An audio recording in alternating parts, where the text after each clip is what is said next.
Assalamualaikum warahmatullahi wabarakatuh. Amsayna ala fitratil Islam wa kalimatil ikhlas wa ala dini nabiyyina Muhammadin sallallahu alaihi wasallam wa ala millati abina Ibrahim hanifa wa ma kana minal musyrikin. Yang berbahagia Datuk Profesor Dr. Muhammad Roslan Sulaiman, Naib Chancellor UPM. Yang berbahagia Datuk Lokman Hakim, Ketua Setiausaha Kementerian Pertanian dan Keterjaminan Makanan. Yang berbahagia Profesor Dr. Nazamid Syari, Timbalan Naib Chancellor Universiti Pertanian Malaysia, merangkap pengerusi Jawatankuasa Induk Persidangan Keterjaminan Makanan Kebangsaan 2023. Universiti Putra saya saja buat silap ke Universiti Pertanian. Yang Mulia Datuk Tengku Ahmad Badli Shah Raja Hussein, Presiden dan Ketua Pegawai Eksekutif Agrobank, Ketua-Ketua Jabatan Agensi Kementerian Pertanian dan Keterjaminan Makanan, pegawai-pegawai kementerian, ahli-ahli pengarah universiti, ahli Jawatankuasa Penganjur Persidangan Keterjaminan dan Sekuriti Makanan 2023, pegawai-pegawai kana universiti, Tan Sri, Datuk-Datuk, Datin-Datin, serta hadirin yang dihormati sekalian. Alhamdulillah, bersyukur kita ke hadrat ilahi dengan limpah kurnianya dapat kita bertemu petang ini dalam persidangan Keterjaminan Makanan Kebangsaan 2023 yang telah berlangsung sejak semalam. Pertama sekali saya ingin mengucapkan tahniah kepada Universiti Putra Malaysia bersama agensi-agensi terlibat atas inisiatif menganjurkan persidangan ini. Sekalung ucapan terima kasih kepada peserta yang hadir dan pembentangan kertas kerja yang telah berkongsi ilmu dan hasil penyelidikan bagi mengenal pasti masalah-masalah utama dan cabaran dalam mencapai hala 7 Dasar Pertanian dan Sekuriti Makanan Negara. Saya dapati kehadiran hari ini lebih daripada target yang dijangka. Ini amat memerangsangkan kita.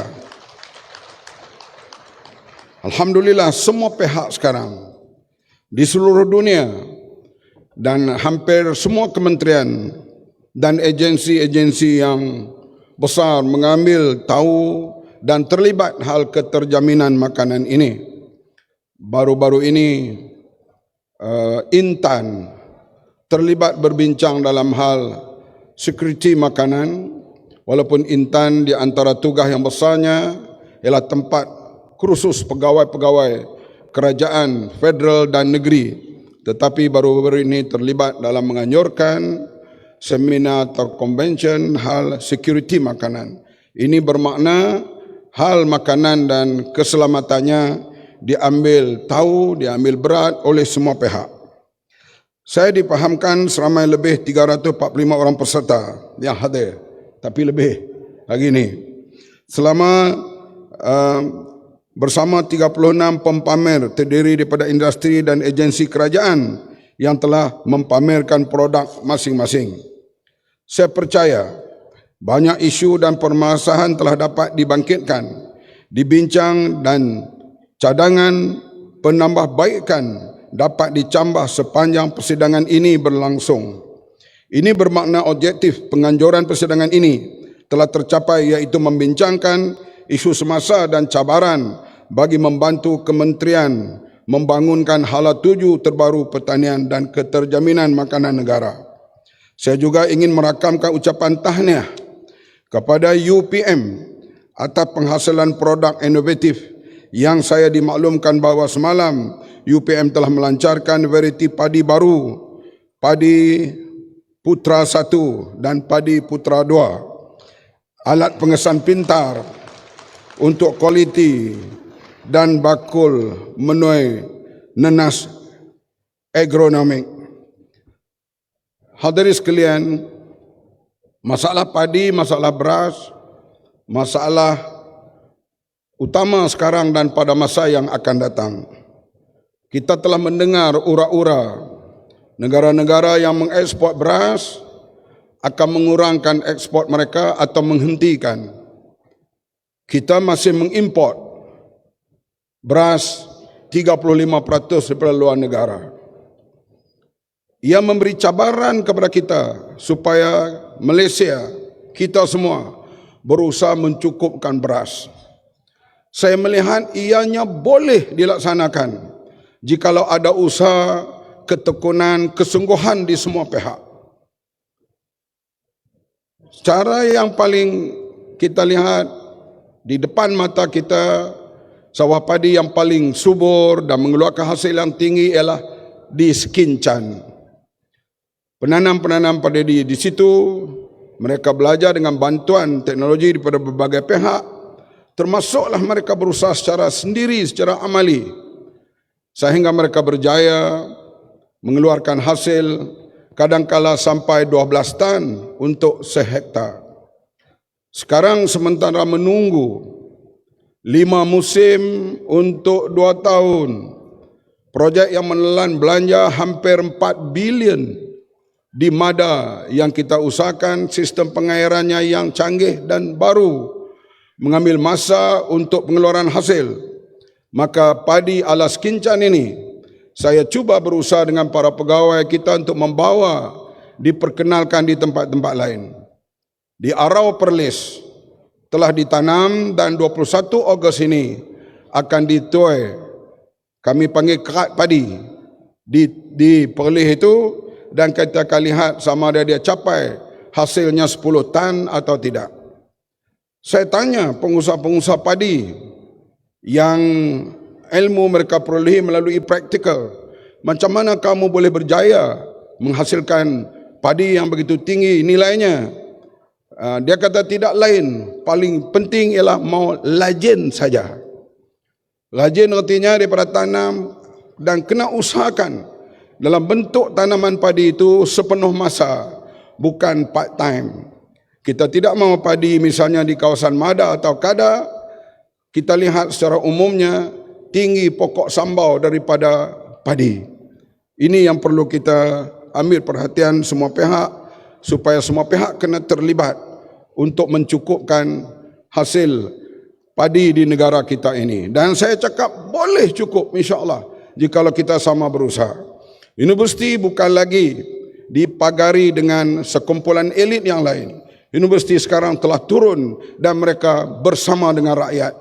Inilah yang ditunjukkan oleh Universiti Putra ini, iaitu mereka mengambil tahu dan mereka bertindak untuk kepentingan negara dan kepentingan rakyat. Inilah yang kita lihat universiti-universiti pertanian yang lain, sama ada di Thailand, di Vietnam atau di negara-negara lain. Ini menunjukkan UPM masih merupakan universiti awam yang meneraju penyelidikan tentang pertanian negara serta berupaya melahirkan pakar agroteknologi dalam kalangan belia. Saya lihat juga negara-negara yang berjaya ini di dunia ini, negara yang disanction. Contohnya China. Selepas revolusi tahun 49, mereka disanction oleh negara-negara barat. Rakyatnya, pemerintahnya bersatu tenaga, bekerja, mencari teknologi yang di mana boleh dapat. Akhirnya mereka sekarang ini berjaya, terutama dalam bidang pertanian. Kita lihat kejayaan mereka amat dahsyat. Pendapatan para petaninya begitu tinggi, sehingga di hari cuti, para petani mereka boleh pergi berehat di hotel 5 bintang di Shangri-La, di Beijing. Ini kenaikan taraf ekonomi daripada dulunya. Tahun 60-an mereka satu mangkuk nasi rebus, mereka makan 3 orang 3 beranak. Sekarang 3 beranak itu sudah naik Audi atau Mercedes di Beijing sekarang.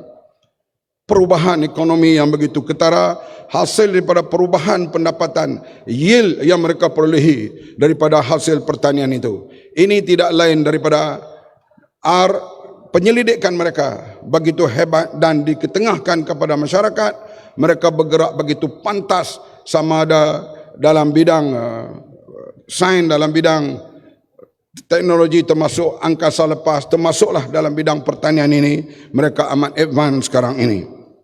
Yang berbahagia datuk-datuk, tuan-tuan, para hadirin sekalian, Kementerian Pertanian dan Keterjaminan Makanan memberi fokus terhadap empat dimensi keterjaminan makanan, merujuk kepada Food and Agriculture Organization (FAO), iaitu ketersediaan, akses, penggunaan serta kestabilan dan kemampuan yang diselarikan dengan Plan Tindakan Dasar Sekuriti Makanan Negara 2021 hingga 2025 dan Dasar Agro Makanan Negara 2021 hingga 2030.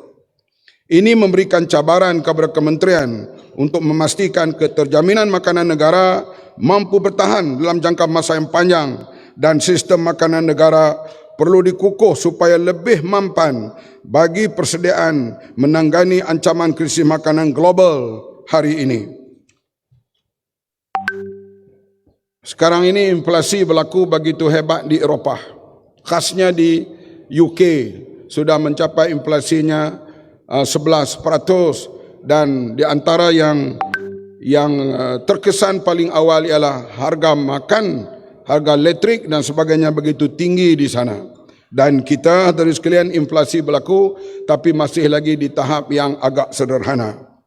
Dan dalam hal ini saya menggariskan 5 hala tuju dan fokus utama kementerian mulai 2023 supaya negara mempunyai sumber makanan yang lestari. Pertama, memperkuatkan sektor aquaculture dengan sasaran meningkatkan hasil ikan daripada aktiviti aquaculture sehingga mencapai 60% SSL. Aquaculture sekarang memang bergerak selari dan insya-Allah akan mencapai matlamat kita tidak lama lagi. Kedua, memperluaskan penternakan lembu dengan kaedah feedlot bagi memenuhi keperluan bekalan daging tempatan dan ekspor, dan meningkatkan sasaran pengeluaran daging tempatan kepada 50% SSL sehingga 2025. Yang ni jauh lagi. Sebab bila sebut feedlot, saya ada igawan malam. Nightmare. Beri grant untuk beli lembu, dia pergi beli kondo. Yang ni ada sikit igawan lah. Tapi sekali kita gagal, jangan kita anggap ianya akan gagal terus. Akan datang pandangan-pandangan baru, orang yang akan mengusahakan feedlot, dan kita akan berusaha membantu di atas kesungguhan mereka. Tanah yang subur, rumput yang menghijau adalah pelik negara kita mengimport lebih 70% daging ataupun bahan-bahan makanan daging ini daripada luar. Keempat, meningkatkan penglibatan golongan belia dalam sektor agro makanan dan pertanian pintar. Dan alhamdulillah anak-anak muda mula terlibat sekarang ini dan mereka juga mendapat pendapatan yang agak baik. Tapi return of investment, ROI dalam pertanian ini agak lambat. Tak macam bawa Grab.